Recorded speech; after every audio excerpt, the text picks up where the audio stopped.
this would be episode 5B. Episode 5B, I'm Chad Von Hayden. And I'm Ro Sahibi. This is the Rock Radio Podcast. So, we are attempting this again. Earlier tonight, we started a taping of episode 5, and we were introducing some guests on the show, a new element to the show. We want to try and have a guest segment as often as possible. Things didn't go so well. To say the least. Let's take a look. No, wait a second. Hold on a second. No, don't touch my camera, dude. Don't touch the camera. Are you recording what he just recorded? Well, yeah. What's the big deal? Oh man, come on. You just hear what he It's just fucking Animal House. Donald Come on, man. Sutherland. You gotta record. You gotta rewind that, bro. Come on, seriously. You can't ask me a question like that. On Why not? Like what? Yo, you just asked me. You didn't hear it. It's a fucking line from out of respect, Animal out of respect House. for me, go rewind the tape. All right. Well, show's over. We'll just end it there. No. Rewind. No, the tape. I'll just take it out of the edit. I'll take it out of the fucking Let me edit. see you rewind the tape. What the fuck, dude? Come on. Because listen, Hey, I'm giving Larry. him time. Larry. He went over the line and he knows that he shouldn't have said what he just said. We can't It was a rewind line it from every- Animal You House. can't put this on the fucking net, bro. I'm asking you one favor. Larry, I'm not gonna Larry, come here Larry. and All right. and you're gonna tell me that he's gonna say something that you know you're out of line, Mike. No, You I'm know not you're out of line at all. You know you're out of line, Mike. Did you rewind it? Yeah. Okay, I was gonna do it right now. You're Alright, out of fuck line, it. Mike. If you want to Show's start over. a relationship with me, you don't fucking disrespect me. I'm No, serious. that's fucking fine. But I don't run my podcast this way. If you want it, I'll No, rewind it for you. Hold on. I'm and gonna we're record you. done. Listen, you gotta understand one thing. He knows what the fuck I'm talking about. Rewind the tape, and I don't want it on there. Period. I'm good with you all the way to fuck Oh my to that. God. Larry, done. It's Larry's done. done. It's over. It's done. That's it. It's over. That's the way we on the end. internet. It'll That's never the be on way the we internet. end. I'll fucking rewind. Oh yeah. That's all. Yeah. No, I'm not fucking. I don't walk outdoors. Just so you know, I didn't know you had a rider with certain things on it that we were forbade from talking about. I make a fucking joke, that's a line out of a goddamn That's movie. fine. You fly over the handle. But when I ask him to rewind it and he tells me he So Yeah, that happened. happened. We're giving episode 5 another shot. So I got to finish this beer, and we're going to get started. And we're going to pretty much start from scratch. Okay, what we originally started from the first one is we're starting a new segment. It's called That Top 5. Very original, I know, but we are going to take it a little differently. From what I was growing up with, a lot of top 5s are coming like Rolling Stone, like magazines and critics and even fans, and I got nothing wrong with that. But I took it to a different way, different route. I went to my musician friends and asked them what their top 5 was, and the top 5 category for tonight is Best debut albums. Maybe not best debut albums, but favorite debut albums. That's actually a very good point that Ro just said. It's not the best, or what you think maybe like you have to go for the old classics. The great thing about this was the diversity. What I got back was amazing. I didn't expect what I had gotten, and I don't think you will either. So Okay, so we're gonna come back from this video, which we wanted to play. This is a band that from the early 80s that didn't really get off the ground. Oh, that's right, yeah. Yeah.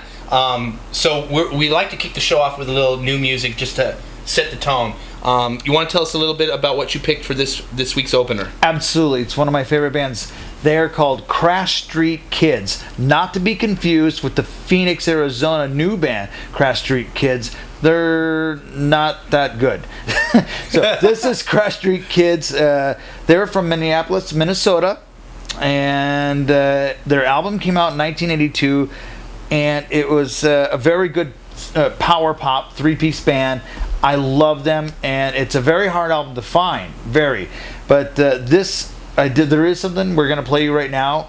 They didn't do actual videos, so it's just the music, but it's called Mystery Girl, and I hope you enjoy this.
Top 5 debuts. I'm going to start off because my list is kind of generic, but you guys who know me will get it.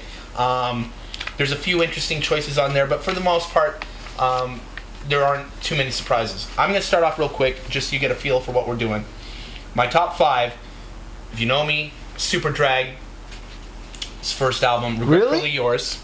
Well, that's awesome. No, Yeah. I'm not disagreeing. I love it. And the thing is, with Super Drag, I was like, I didn't know if I should count that because they had their Darla Records release first, which I think was like 7 or 8 songs, but I believe it was demos, and it counted as an EP. EP, right. So, their major label debut ended up being Regretfully Yours, one of my favorite records of all time, favorite debuts of all time, had a huge impact on me.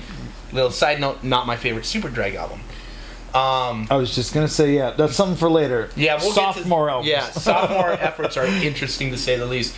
Number 2, I bought a guitar the day after I saw The Who Rocks America. I'm not talking about The Who right now, though. The first record, though, that really made me commit to the guitar and was Van Halen 1. So Van Halen 1 is number 2 on my list. Number 3, I don't know if it really belongs at number 3. I'm just getting it out of the way. To me, it's probably... These don't have to be in any order. Right. So I'm going with Appetite for Destruction. What Appetite for Destruction establishes for me was that rock and roll was gritty, and it was back. And don't give me that shit. It's not the fucking first album. Yes, it is. Yes, it is. Like a Suicide is not a fucking album, all right? It was an EP. Eat a Dick. First full length was Appetite for Destruction. So maybe that would be in number 5 if we were ranking these. I just had to throw it in there. Here's where it got interesting because these change regardless. That goes without saying. And actually, everybody that we have on the list tonight, some you will know, some you won't know, but I believe that they feel the same way. Yeah. I think it's just... Exactly. And like I have some bubbling unders at 6 and 7 that would, on any given day, like today, it's not on my list, but, you know, Gish from Smashing Pumpkins, or the Who Sings My Generation, or it was the first album called The Who Sings My Generation, I believe is what it was called. Usually up there, but not this week. So, long story short, number 4, My Aim Is True, Elvis Costello. Number 5, The Ramones. Nice job. Thank you. Yeah. I know yours is going to be colorful. I can't wait to hear it. Yeah. I don't know. It's interesting because I look at other people's, I hear yours, I'm like, oh, damn, I forgot that. Yeah. You know? But I'm going to stick to my guns. Okay, good. Yeah, definitely. Mine, I'm going to give you I have a friend in Illinois, and he's one of my best friends. I told him that I would let you know his as well.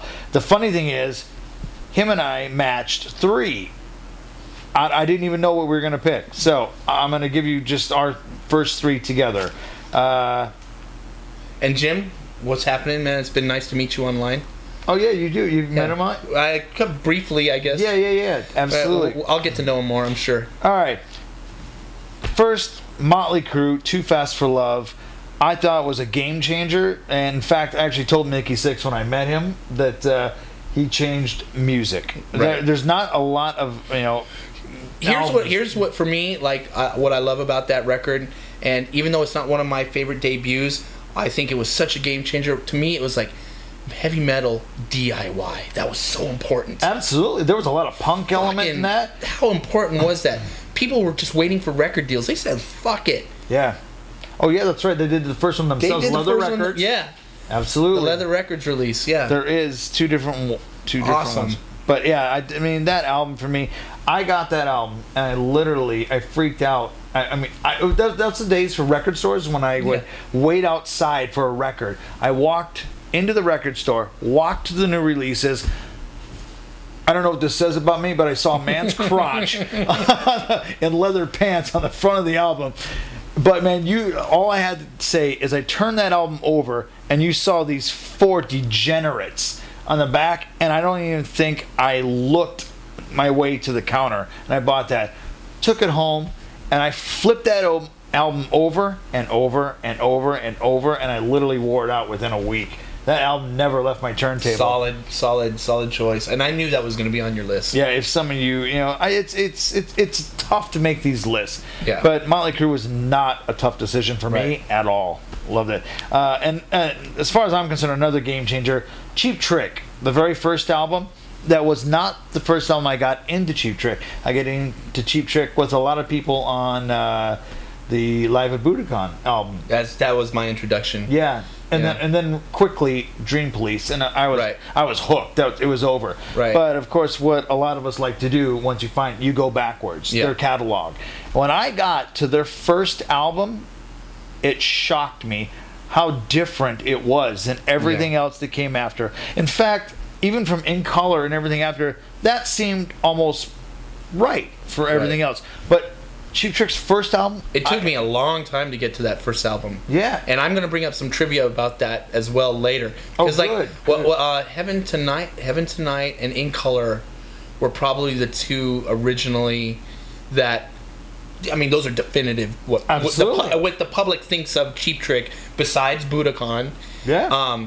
Those are the definitive. So it took me a long time to get to that, and I'm going to bring up some trivia about that a little bit later. But I didn't mean to interrupt you. Keep going. No, This absolutely. is great. That's what I this knew is that for. was going to be on your list. Those were the two that I knew were going to be on your list. Well, yeah, and that, like I said, anyway, it was actually heavy to me. Yeah. It was really dark. Yeah. And that's, it's just raw. And raw is another word that comes up. Yeah. And I love that. I mean, it was raw. The for Ballad sure. of TV Violence is probably one of my favorite Cheap Trick songs, if not my favorite. It was raw and gritty. It was punk. It was rock and roll. It was hooky. And still to this day, And it was stands fun. up. It's a fun record. Yeah. You can crank that up today, and it stands up holds to up. anything else. So that's right. And this is for Jim. Oh, Ross, yeah, that's right. Mine. This is our and the third one that we had in common was. Oh wait, did I get? Oh yeah. No, you didn't get to it. Yeah, here it is. Gary Myrick and the Figures came out in 1980, and I don't know if a lot of people know who he is. I don't. You're gonna have to refresh me right now. I hope they do. This guy is not only is he a monster guitar player, but his songwriting is by far one of the reasons I'm playing music. I love him to death. Is this an obscure release, or was there a hit on there? She Talks in Stereo was a big hit, and it was actually on Valley Girl, in the movie Valley Girl. Did he have hits after that? They actually have videos and hits. I don't know how big they actually went. Uh-huh. Yeah, And they or he, I don't know if it was like a group like. Well, that Gary never Myrick and the changed. Figures was they did 2 albums, and then he did drop the Figures. Once again, continue. This is educational for me. No, and actually he will be coming up later anyway. Yes, that's right. Yeah. Now things changed. I'm going to go to Jim's last two that were not on mine, which I also agree with. It wasn't on mine. Rat, Out of the Cellar, 1984, stellar album, 5-star. There's not a bad song on the album. So, and I actually wrestled with that myself. And we've talked about that record on a previous podcast. Yeah, it's that record will come up again. Ah, nice. I mean, I'm not saying on these lists, but in future podcasts. Oh yeah, absolutely. Oh. And it's just such a game changer for rock and roll. Of course. It was Rat Out of the Cellar. I don't know for a fact, but I think it was one of the first top 40 singles from a heavy metal band. Round and Round? Yeah. Yeah. I don't know that for a fact, but I'm thinking like. Yeah, I'm trying to think like a Motley Crue, but yeah, maybe.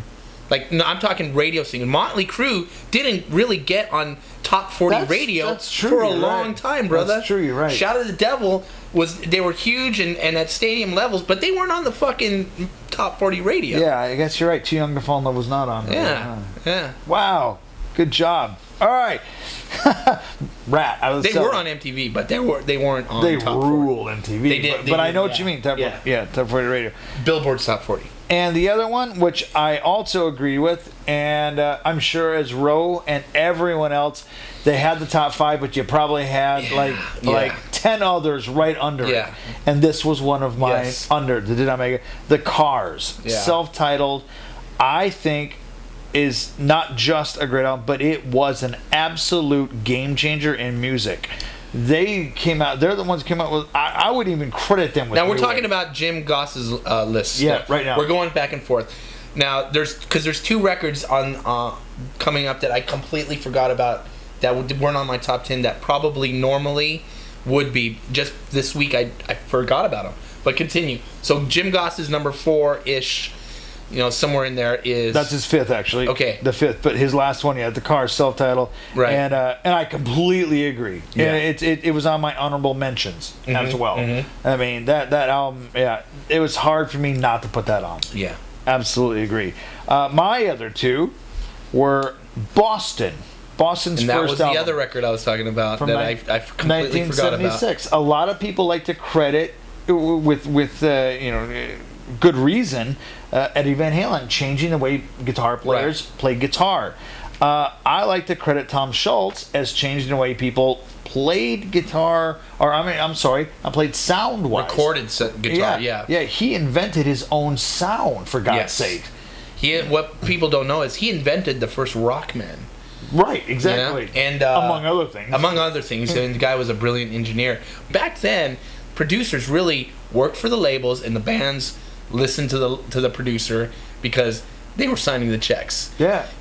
But I think they were a game changer in that regard because they weren't a DIY punk rock band or something like that. They were a mainstream major label band that got involved with the actual recording process. I don't know if many people did that back then. And Tom was like definitely a part of that. Exactly. Like I said, he was an engineer extraordinaire. Absolutely. I think that from what I've heard, like the demos that he gave the record label, he said that they would sign them, but they didn't need to re-record it. That's amazing. That's how good. That doesn't happen. That's how good it was. Yeah.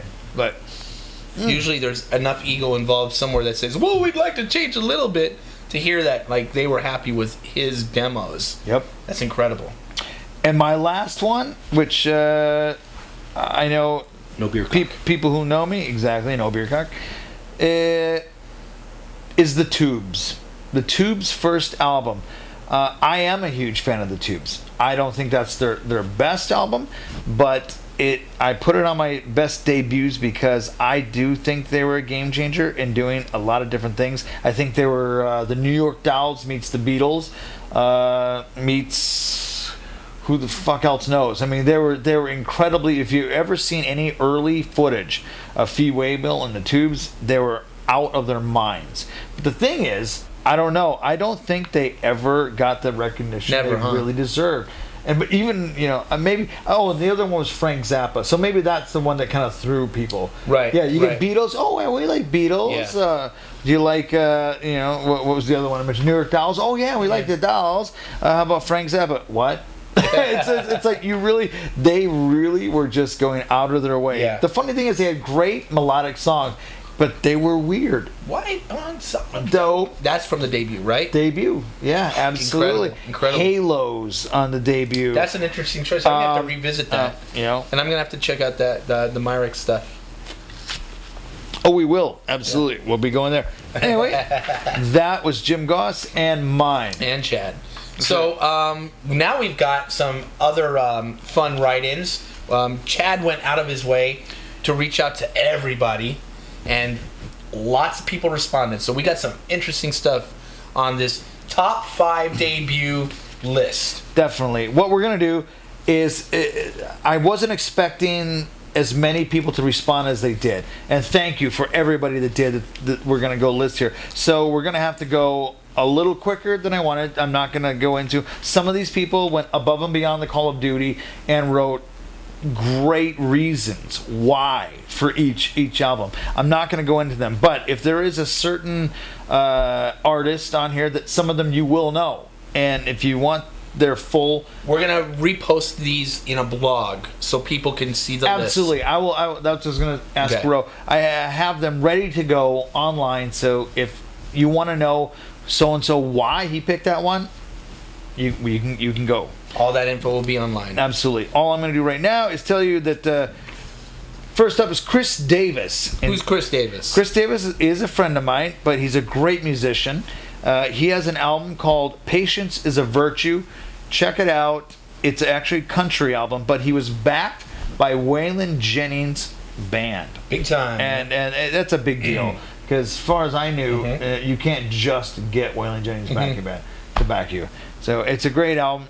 Anyway, Chris is a rock and roll guy. I know him, and he is a country guy, but he's also a rock and roll guy. So here's Chris. Let's go down the line. Steely Dan, Can't Buy a Thrill from 1972. Good call. Absolutely. Love that one. Also, Cheap Trick, his first album, 1977. Overlap number 3. Yep. Van Halen, 1978. Overlap with myself. I think that we're gonna come across as we go on a lot of these. Yeah. we're gonna find. After that, Guns N' Roses, Appetite for Destruction, 1987, which is funny to me, Chris. I know we've gone over this because before he picked this, he goes against me and he hates Guns N' Roses. I thought because I found out that he doesn't hate Guns N' Roses. He hates Axl Rose. And Chris, your last one, Motley Crue, Too Fast for Love. Again, I think a lot of people understand what a great fucking album that is. Game changer. Game changer. Next up.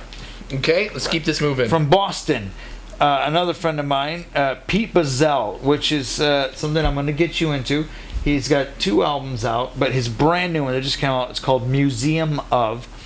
And it's kind of an indie album that I would cross between Elliott Smith. You like Elliott Smith? Yeah, and it's a little harder here and there. But man, my God. Well, you know what I like. Yeah. So. Oh, I know. And when I was listening to it, I thought for sure you would love this album. It is really good. Well, I love like stuff like Elliott Smith and Jellyfish, and that it's right up there. Yeah.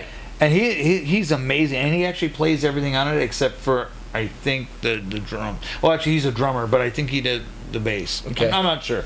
Anyway, he's amazing, and Pete Bazell's list is The Beatles, Please Please Me from 1963, which is odd because we're going to go into this later because I have other people doing the Beatles. Okay. But Please Please Me was the first one in the UK. That was not the first release in the US. Somebody got tricky. Yeah, exactly. Somebody did their research. So it's awesome. Actually, Pete did pick the very first.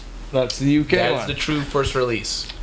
Pete's second, The Who, My Generation, 1965. I was didn't you battling The Who Sings My Generation. I was battling that number 5 and 4 slot. On any given day, it's there. Yeah. Well, I'm a huge Who fan. Yeah. I know. Absolutely, man. Fourth on Pete Bazell's album list. No, fourth or third? Did we do third? Third on Pete's album list. I'm paying attention. Yeah. No, I was testing you. Okay, cool. Keeping him on his toes. Yes. Jimi Hendrix, Are You Experienced from 1967. I actually, when I did this, I was expecting a lot of these, but there's a couple, but not as many as I thought. So I'm going to go out on a limb too and ask if Pete not only is the songwriter, singer, but the guitar player on his records. He is the guitar player on his records. Because there's a few more goes down and kind of suggests that. Yeah. They're solid choices. Yeah. Led Zeppelin, 1969, and enough said. Yeah, enough said. And this one I did not expect from you, Pete. To be honest with you, I know I actually grew up with this guy. His mother's boyfriend. I'm keeping up. Gave me my first tattoo. Okay. Pete, when I was like 16 years old. Somewhere on there. Somewhere on my back, and it's still there. And your last one, Pete, Black Sabbath's debut album, Black Sabbath, from 1970. I couldn't agree more. It was another one that I battled with myself. Yeah. It is a fantastic album. And a lot of people, here's what I get. I think there's overlap on that one too from some other lists. I think there is. The thing is, I gotta set straight for myself is that a lot of people say, well, it wasn't their best one, but they wanted to do other things. Actually, for me personally, that is one of my favorite Black Sabbath albums. I love that whole album all the way through. Very cool. Let's move right along. Yeah? Yeah. Next up, you may not know the name Frankie Vinci, but the guy has put out a couple of my favorite albums. He was in a band called Photomaker. Now, if you don't know who Photomaker is... I do not know who Photomaker is. Okay, here we go. Okay. Yeah. Frankie Vinci joined a band. It's a super group of sorts. They put out 3 albums between 1978 and 1979. but he got together with Gene Cornish and Dino Danelli, the former musicians from the 60s group, the Rascals. Now, not only that, but they got in Wally Bryson, the guitar player from Raspberries. Love the Raspberries. Yeah, exactly. Had some confusion with the Raspberries and the Hollies lately, but yes. Okay. But yeah. Anyway, they all got together and with Frankie Vinci and another guy that was unknown. I actually didn't have his name on here. I'm sorry. But anyway, they made 3 albums, and they were brilliant power pop albums, and I have no idea why these guys were not huge. And I tell this to Frankie all the time on Facebook. I love the guy. I think he's amazing, and he's a great songwriter. Anyway, this is his picks, and by the way, he also did, I don't know if he wanted me to tell you this or not, but I'm going to. He did the score for the great B horror movie Sleepaway Camp. Cool. Love horror movies. I know. I think that's great. Love B movies too. Actually, I do think he liked that. Anyway. All right, Frankie, here's your picks. Jimi Hendrix, Are You Experienced, 1967. I think we're going to see that again. Yeah, more often than not. Bob Dylan, 1962, makes Solid. sense to me. I think he had told me when he wrote this that he didn't think it was the best album, but it's for a lot of us. He was thinking ahead, like, wow, here's this breakout thing, and look what was to come. Man, it was about that record, like, kind of set the bar for telling stories with lyrics, man. Oh, he was a great storyteller. I mean, absolutely. That was awesome. That's a great pick. Number 3, kind of no surprise. Sorry, Frankie, but Led Zepp, 1969, makes sense. You, I think, might have mentioned The Doors, first one, 1967. No, we had a discussion about the Doors, where Doors are one of those bands that I've been fascinated with, and I love Jim Morrison. And I think we think of the same thing. Yeah, and it's like I just never liked their music, but I watched their footage. I love listening to Jim Morrison interviews, reading about anything. Oh, he's fascinating. Jim Morrison, to me, is like, when I watch him move and sing on stage, set the bar for the front man. Something's going on there. I mean, that was really, yeah. I just wish I liked their music more. I don't hate it. It's not my bag. I'd have to agree completely. Yeah. I think I like it just a tiny bit more than you, but I don't really go running to any Doors music. Right. But and then cool pick. I mean, yeah, like great I said, pick. Set the bar. Well, it makes sense. That's what I'm saying. Yeah, it's a makes sense. It's a great pick. For what a singer can contribute. And Frankie, your last one on here is King Crimson, In the Court of the Crimson King, 1969. And man, I gotta say, I gotta get into a lot more King Crimson. I don't know that record at all. So yeah, do you know any King Crimson? Not really. I mean, I've heard stuff, but I mean, it's like, like crazy improv, wild noises, and absolutely. It's like it's to me, like, up until this point in my life, I always thought of King Crimson as like kind of the studio band and their kind of background music. So for someone to put them on their top 5 means I might have to look into them a bit right now. And that's what actually a lot of these are doing for me. Yeah. I actually, before you came by. No disrespect, I just never thought of them that way. So I'll look into it. That's what this is all about. So yeah, and they actually wrote this song called 21st Century Schizoid Man that April Wine covered on their Harder Faster album. Really? Yep, and it's a badass cover.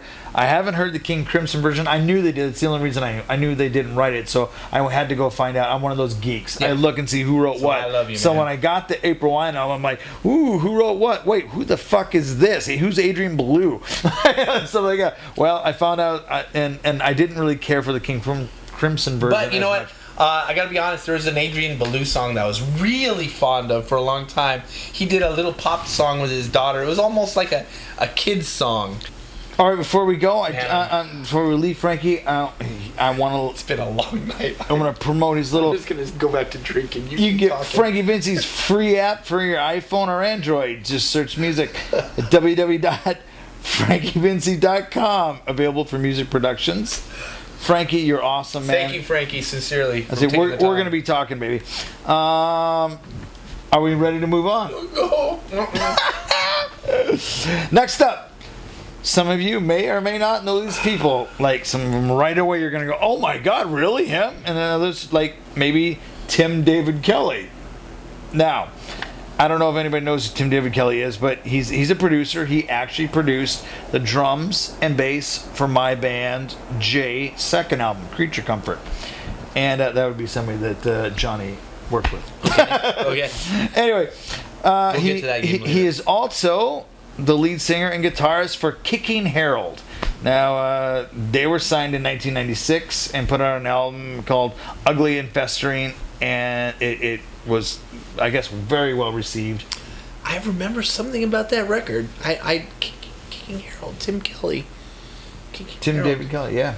I remember maybe through you. Maybe I'm recalling something that you said recently, but it sounds very familiar. I didn't know I'm gonna much. have Yeah, I looked at it. There's a lot of research that's going to have to happen after this episode. Dude, I took 2 full days doing this research on these guys. Okay. I love you guys. But Tim David Kelly, you're a great producer, and actually you're an amazing guitar player. I saw some of your stuff on YouTube. Blew me away. Oh, just so you know, I have to say this. There is a video I saw of Kicking Harold. It's a 3-piece, okay? So you got the drummer, you got the bass player. I saw Tim David Kelly walk out with an acoustic guitar in front of, it must have been 5,000 to 10,000 people. It was a big like outdoor event. He breaks in to a Rush song. Wow. I think it was like Working Man, if I'm not mistaken. He did this all on acoustic in overdrive. It was plugged in and put through the Cool. and it worked. Really? It was, it blew me away. So we might have to find something. Maybe find that. I gotta. Yeah, That sounds like something I'd be really Yeah, into. Tim, so. you when I saw that, Tim, I just gotta say you blew my mind, and it was awesome. So that's all you gave me to promote you. So Tim, we'll talk. Thank you, Tim. In part 2 of Top 5 Debuts, we got lists from Robbie Wrist, John Corabi, and a whole bunch more. So make sure you check back in with us.